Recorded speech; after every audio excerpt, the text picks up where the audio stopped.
مشکل یہ ہے کہ اس ملک میں جہاد کے معنی کو ایکسپلائٹ کیا گیا ہے. ملک میں جہاد کا کانسیپٹ جو پیدا کیا گیا ہے میڈیا کے ذریعے اور حکومت کے ذریعے، اس میں یہ بتایا گیا کہ جہاد مارو کاٹو. جہاد کو بدنام کرنے کی جو کوشش کی محمود مدنی صاحب نے، اس کو بڑی وضاحت کے ساتھ رکھا کہ جہاد کے اصلی معنی کیا ہے. یہ پاک لفظ ہے. جہاد کے معنی یہ ہے کہ ظلم کے خلاف آواز اٹھاؤ، مظلوم کو مدد کرو. اگر تم کسی مظلوم کی مدد کے لیے آواز اٹھاتے ہو تو وہ جہاد ہے.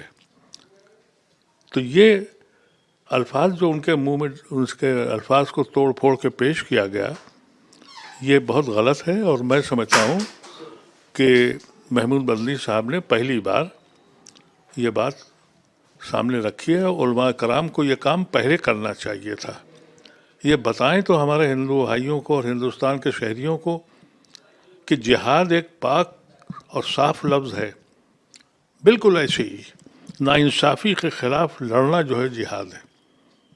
خود ہندو مذہب میں اور ہر مذہب میں آپ کو پتہ ہی ہے کہ کرشن نے ارجن سے کیا کہا تھا.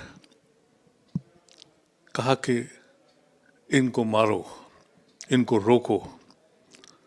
تو کیا ہم یہ کہہ دیں کہ ہندو مذہب میں اپنے چچا اور بھائیوں کو مارنا جائز ہے؟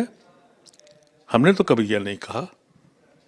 ایک لوگ ناانصافی پہ تھے، انصاف کے لیے انہوں نے آواز اٹھانے کے لیے ارجن سے کہا کہ، اس نے کہا یہ تو میرے چچا ہیں. انہوں نے کہا نہیں، یہ غلطی پہ ہیں، ان کو ٹھیک کرنا ہے.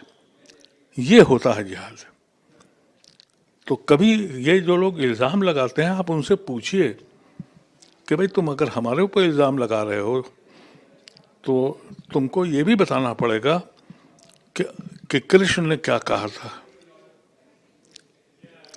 جب آپ اس کو توڑیں گے تو وہ پورا کانسیپٹ بدل جائے گا.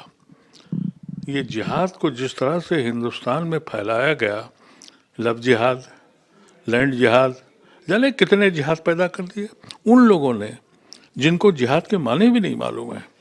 لیکن نا اتفاقی پیدا کرنا، ایک خاص کمیونٹی کو ولن بنا کے پیش کرنا، یہ جو سلسلہ شروع ہوا اس کی وجہ سے یہ ہوا ہے. اور یہ محمود مدنی نے جو بات کری ہے وہ بالکل صحیح بات کی ہے. انہوں نے یہی کہا کہ بھئی جہاد کے معنی یہ ہے. اگر ہم مخالفت کرتے ہیں، ہمارے قرآن میں یہ کہا گیا ہے کہ جب ملک میں فساد ہو رہا ہو، افراتفری ہو، دشمنی ہو، تو تم خاموش کیوں رہے؟